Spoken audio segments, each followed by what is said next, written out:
Welcome everybody to episode 3 of The Average Video Gamer, and we got a special one in mind for you today. What can you say about Back to the Future? A defining moment of the 80s. Probably the main reason that the DeLorean didn't disappear as a lemon forever.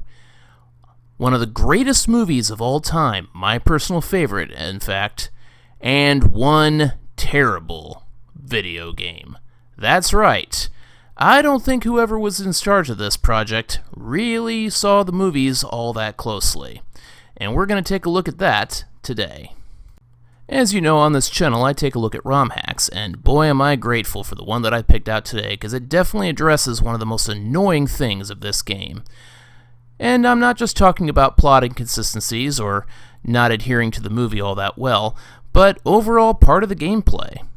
So for the first change addressed in this ROM hack that we're going to be looking at later, tell me what you think of this.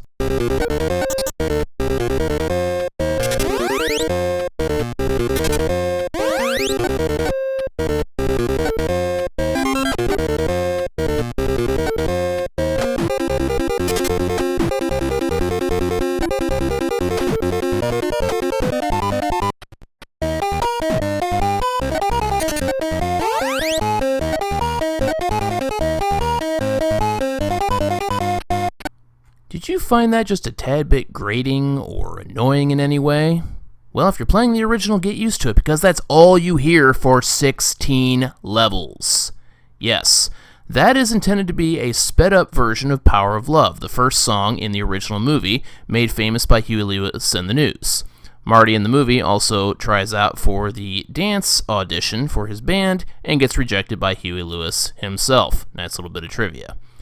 So, one of the things that this ROM hack addresses is slowing that music down so that it actually more completely resembles the song Power of Love.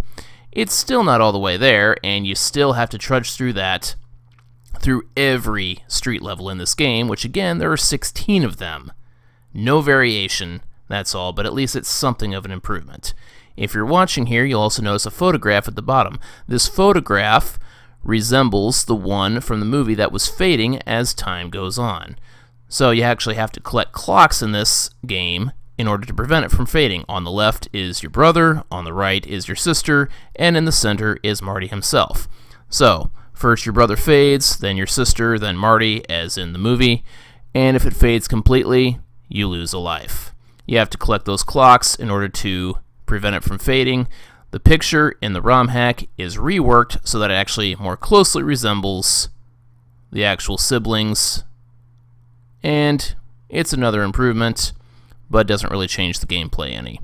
And the final thing you'll see is Marty does not resemble himself as well as he could have, so the costume was updated as well to be more in line with the films.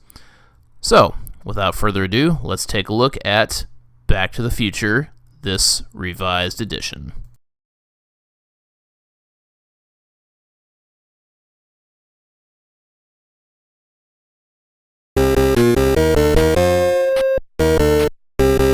You'll see here as we kick things off the main map of the game. There are 16 levels in this game where you have to travel through streets. There are 4 at a time that are then interspersed with mini-games that resemble, and I'm using that term loosely, events from the movie. So, we've arrived in Hill Valley on the night of November 5th, 1955. And from there, we'll have to first travel through the streets 4 times to reach the cafe.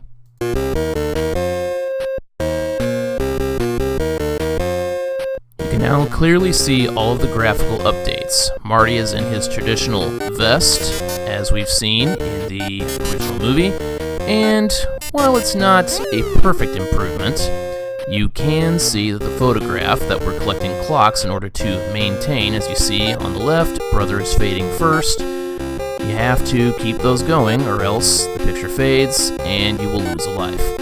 Now there are 2 main ways to lose lives in this game. You either let the picture fade completely, as you see it's starting to do there because I slowed down on collecting the clocks, and also if you let the time run out, because taking a hit, as you've already seen happen, does not actually cost you a life, it costs you time. This is an auto-scroll type game, and if you run out of time before you reach the end of the level, you lose a life. Another thing I need to point out is how this game is completely backwards from most NES games of the time. Why is that?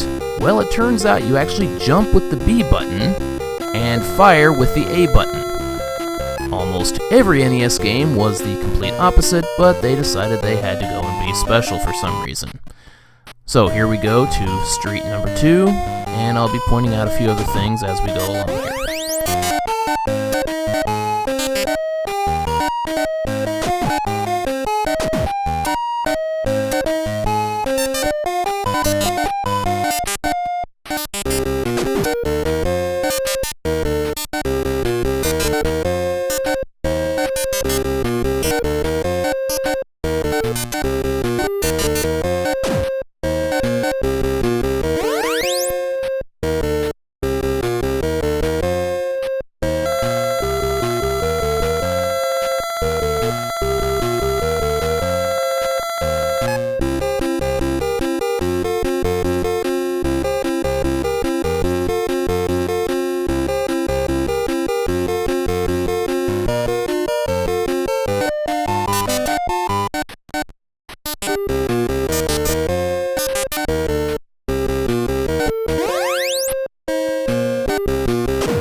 Now I've taken a hit, so it's a good time to analyze exactly how the mechanics of this game work besides the clock collecting.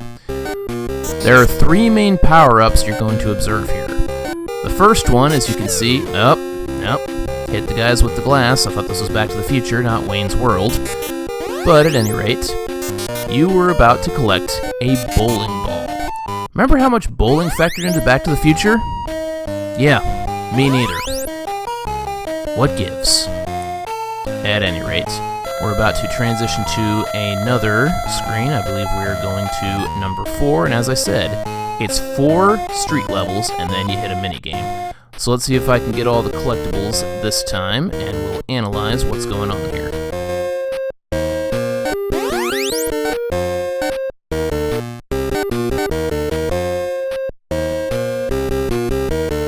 Bowling balls, as mentioned, are fired with the button A, and they can be fired at any obstacle. So the main thing you have are the people that are coming after you that can shoot projectiles at you, and the bees.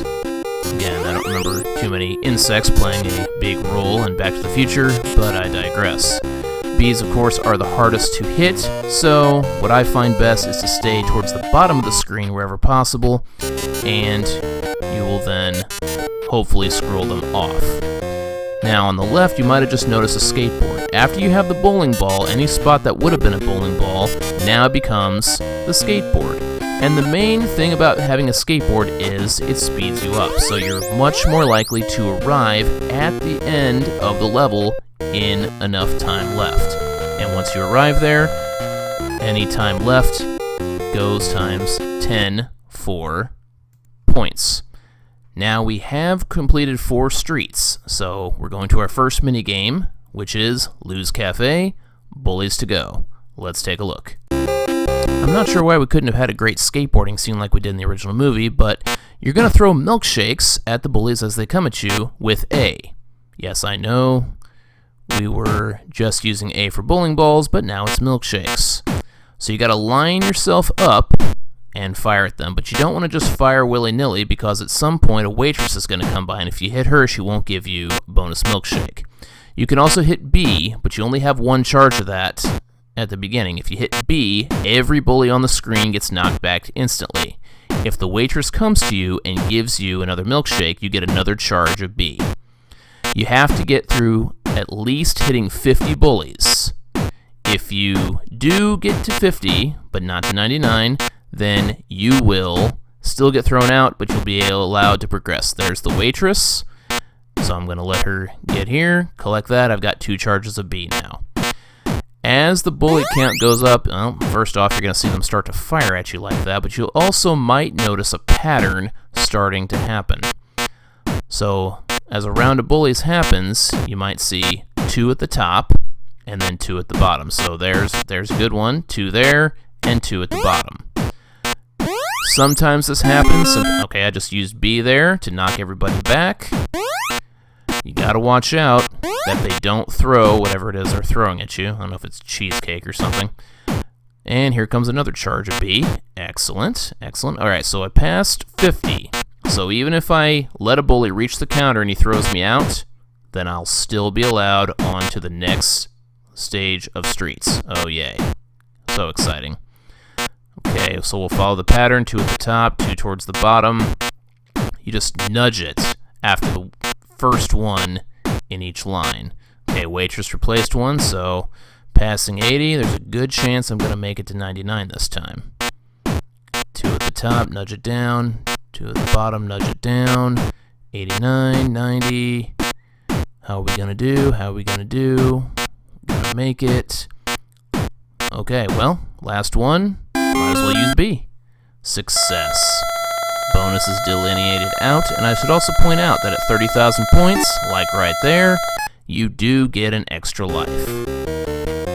Of course, lives don't depreciate as much as other games where it's like just a simple hit, but as you can see, it's now the daytime. So we've increased our lives to 5 because I haven't lost any yet, and let's start. So I'm staying towards the bottom, and that's another thing to point out. Since we have both the bowling ball and the skateboard now, every spot that would have had either of those is now bowling pins. I'm really not sure what movie these people were watching. But you can now fire your bowling ball at the bowling pins like that in order to get some bonus points. Getting some airtime at the end of the level, whether you have the skateboard or not, by jumping, will in fact give you some bonus points. The maximum for that is 900, as you just saw. You may also notice that since I had the skateboard this entire street level and didn't take a hit, I got through it much faster. Lots of time left, so got the full bonus for that.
Alright, we got one more daytime street level to get through, and then we'll make our way to the school for our next minigame.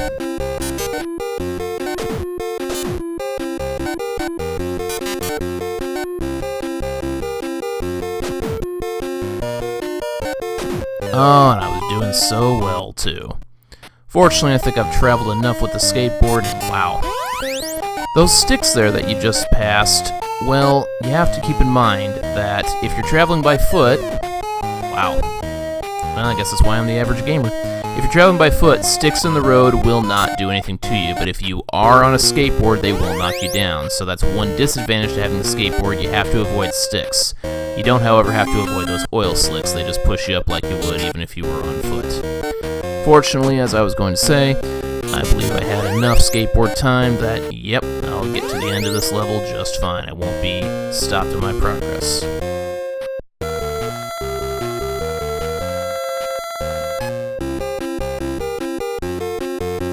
It is now time for minigame number 2, where you have to break Lorraine's heart at Hill Valley High. As you can see, Marty is holding up some books while Lorraine is tossing some hearts at you. So you just have to angle yourself every time. You're going to have to use very subtle movements here because she doesn't haphazardly throw them. I mean, she kind of does, but they always follow a pattern of just going slightly up or down each time. Like before, you have to get at least 50 of these broken before you can pass on to the next set of street levels. She will also naturally speed up as the count gets higher. If you don't reach 50, you will have to go through your street level one more time, and then you'll have to redo the whole challenge again. Okay, so I've hit 50, which means I'm good to go, even if I don't get all the way to when she stops at 99. Let's see how we do. And there's 60,000, so another extra life. Excellent. Let's get there as she speeds up even more. How we gonna do? How we gonna do? She really bunches them together at the end too, so watch out. Success. Another big bonus. Doing alright, even if I do keep losing my power-ups as the game progresses. And now it's time to go more towards the evening. We are officially at the halfway point of the game. Time to get to the Enchantment Under the Sea dance. I still got my bowling ball from earlier, so I'll have to recollect the skateboard at this point. But I'll stick around the bottom again, watch out for those bees, make sure you don't land in somebody's yard, grab that skateboard, but that could easily land you right into the planter, so watch out there. Hit some bowling pins, and okay, here we go to the dance. These levels do get longer, so you really have to keep an eye on your time, make sure you have the skateboard, otherwise you do run the risk of taking too many hits and then not reaching the end. Also keep an eye on your clocks as well, you don't want the photograph to fade. If you lose all three of you, it's a life down. I also realized I neglected to point out earlier that you do have a clock counter on the right hand side in the lower right hand corner. If at any time you get 100 clocks total, it resets to 0, and the photograph will be completely restored in that moment, no matter how far down it was. So if you're ever nervous, but you're close to 100, you can always make sure you get the 100, and then your picture is fully restored.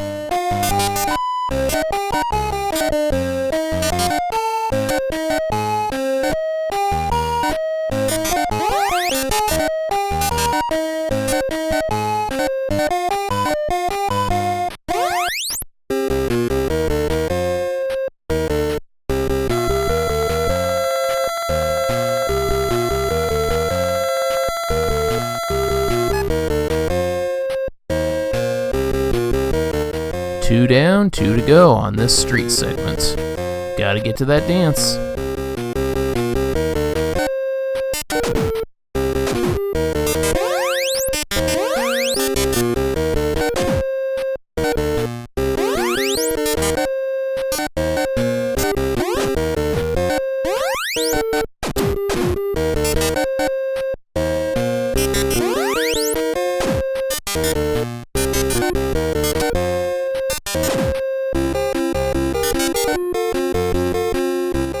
That's more like it. A flawless level, keeping all power-ups, and a full jump at the end. One more street segment to go before we get to the dance.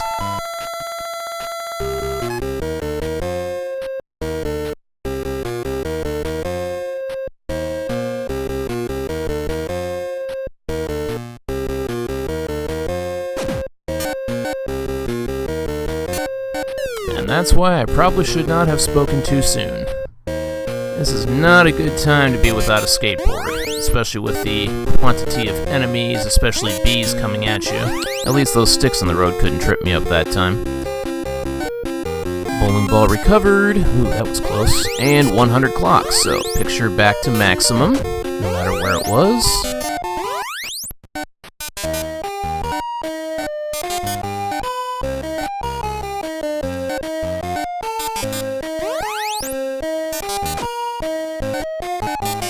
Now if I could just get my skateboard back, that would be fantastic. Success. Because the tricky thing with the final segment of streets is that you only have enough time on foot to get through it if you don't take a single hit.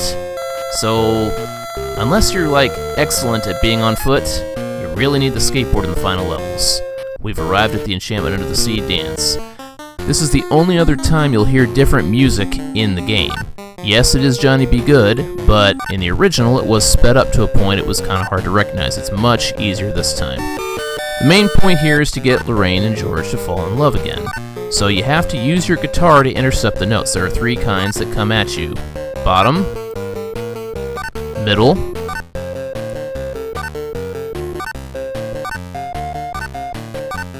and then the hardest to see, the top. So you just got to keep angling yourself.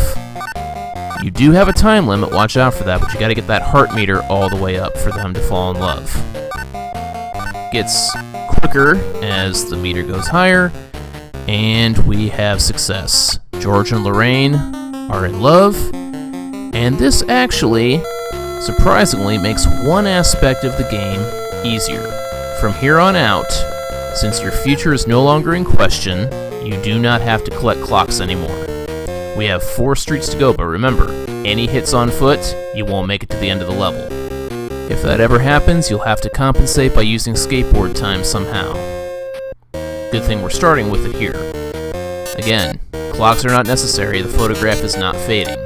You can still get them for points, but if they're in the way, just ignore them, take care of your obstacles, and just keep going.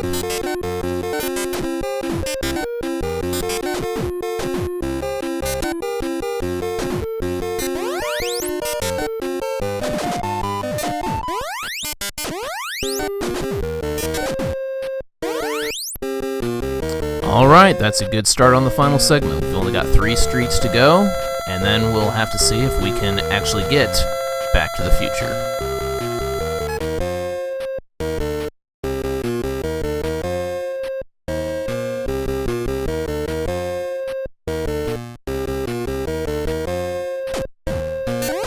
Ooh, that is exactly what you do not want to happen at this point in the game.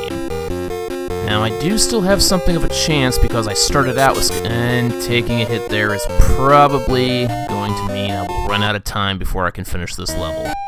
Unless I'm lucky enough to get both a bowling ball and a skateboard, I'm going to have to replay this whole part here. And the bees are relentless, they're almost zeroing in on you. Okay, there's bowling ball, but... Yep, missed it. So, this is probably going to end in failure. I will lose my first life here.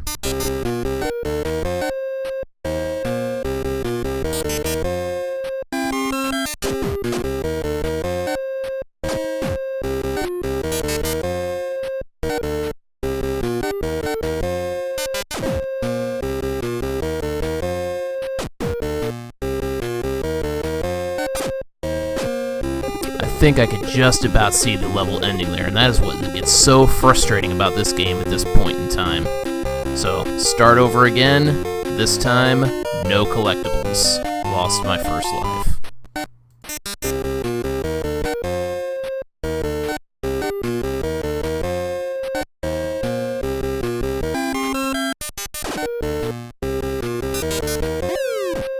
That is not making a convincing case for getting through this last segment. Let's hope I can pick up both a bowling ball and a skateboard, otherwise I gotta start over again.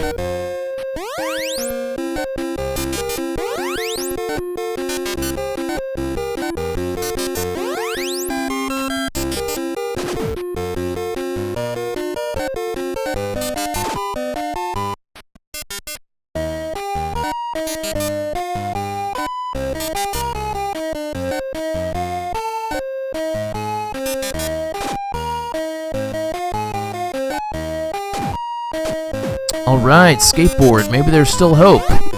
Well, not when you run out of time. Okay. Whew. Let's hope third time's the charm here.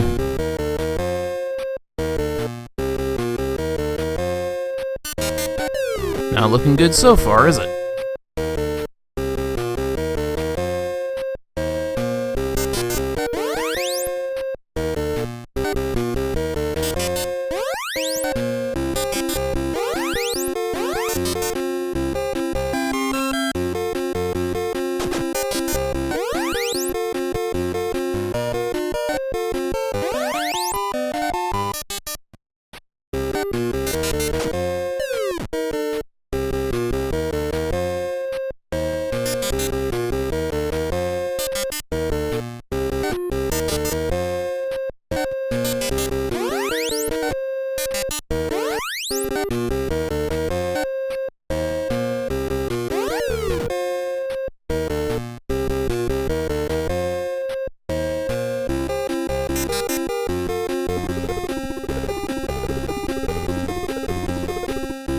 know I may be the average video gamer, but come on. I gotta be able to play better than this, right?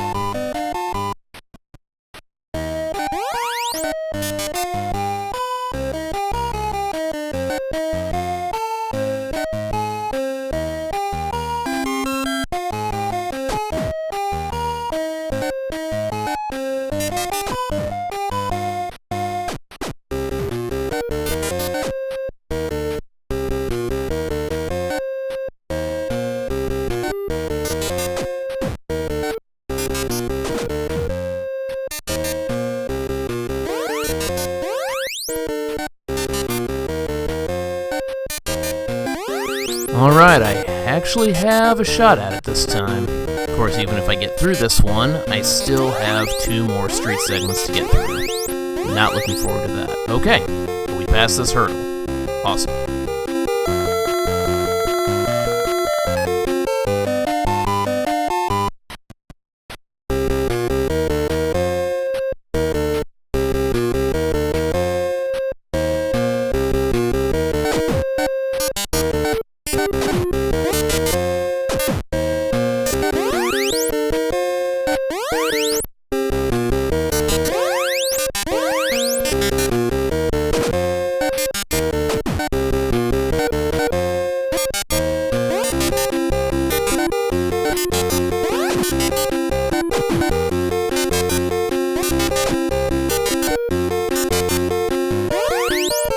A lot of close calls there, but the end is in sight. 1 street segment to go, and then probably the most annoying part of the game.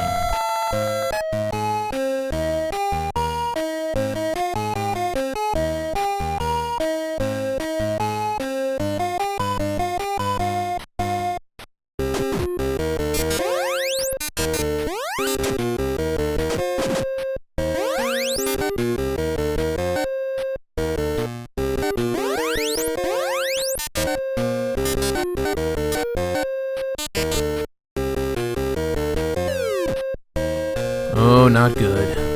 But hopefully I had enough skateboard time in that I'll still make it to the end of the level with the time I have left. Still got over 100 left.